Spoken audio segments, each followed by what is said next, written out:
कोई आपको पाश्चात्य संस्कृति के वस्त्र पहनकर वेशभूषा देख के आप समझ जाओगे कि नहीं कोई स्टैंडर्ड व्यक्ति है, कोई स्तर का व्यक्ति है।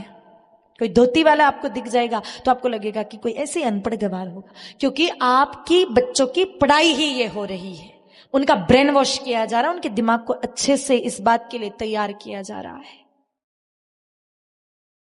इस परिप्रेक्ष्य में भी बच्चों को संस्कारी बनाने हो तो कुछ गुरुकुल हमारे हिंदुस्तान में अभी भी हैं जिनमें गौ आधारित शिक्षा हो रही है। आप अपने बच्चों को वहां पढ़ाइए। बहुत सारे ऐसे गुरुकुल हैं जहां आधुनिक शिक्षा के साथ साथ बच्चों को संस्कारों की शिक्षा दी जाती है। राजस्थान में जाइए, चित्तौड़ के पास में गुरुकुल है, जय गौ माता गुरुकुल, जहां बच्चों को आधुनिक शिक्षा के साथ साथ बच्चों को संस्कारों की शिक्षा दी जाती है। प्रातः 4 बजे उठाया जाता है बच्चों को। योग, प्राणायाम, ध्यान, विद्यार्थी जीवन में ध्यान का, मेडिटेशन का बहुत अहम रोल है। कौन बच्चे ध्यान कर रहे हैं? आपके बच्चे कर रहे हैं मेडिटेशन? फिर कंसंट्रेशन पावर कहां से आएगा?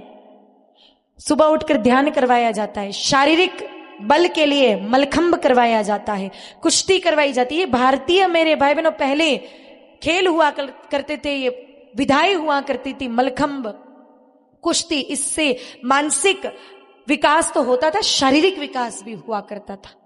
वहां पर बच्चों को घुड़सवारी, तैराकी, स्विमिंग भी सिखाई जाती, डांस, सिंगिंग, इन सब के साथ साथ बच्चों को भारतीय संस्कृति और गौ माता की शिक्षा दी जाती। वहां पर पढ़ने वाले बच्चों को गौव्रती आहार दिया जाता है। भैंस का और बाहर का कोई डेयरी का घी इस्तेमाल नहीं होता है। गुरुकुल में ही गौशाला है। सारे बच्चों को गौ सेवा करना अत्यंत अनिवार्य है। सब बच्चे जो हॉस्टल में रहते हैं उन बच्चों को गौ सेवा करते हैं, खुद हाथ से गोबर उठाते हैं, गैया को सहलाते हैं, बछड़ों के साथ खेलते हैं ताकि उनका मानसिक विकास। और फिर वहां पर मेरे भाई बहनों कोई अपने चाहे जो मानसिक रूप से कितना ही कमजोर बच्चा है, वहां लाकर देखो 2 साल में एकदम तैयार हो जाता है। तो ऐसे और भी कई सारे संस्थान हैं, ऐसे गुरुकुल में बच्चों को पढ़ाइए। और ऐसा संभव नहीं हो तो कम से कम घर में जब 8 घंटे आप पैसा कमाने की शिक्षा दे रहे हो तो कम से कम दिन में 8 मिनट अपने बच्चों को लेकर बैठिए। उनको गीता जी का 1 श्लोक रोज पढ़ाइए, उसका अर्थ बताइए। भागवत जी का 1 श्लोक पढ़ाइए या रामचरितमानस जी की 1 चौपाई पढ़ाइए, उसका अर्थ बताइए। शिवाजी महाराज की कहानी सुनाइए उनको, लक्ष्मीबाई की कहानी सुनाइए उनको, महाराणा प्रताप जी के बारे में बताइए उनको, भारत के जितने हमारे प्रमुख गो भक्त हुए हैं उनके बारे में बताइए।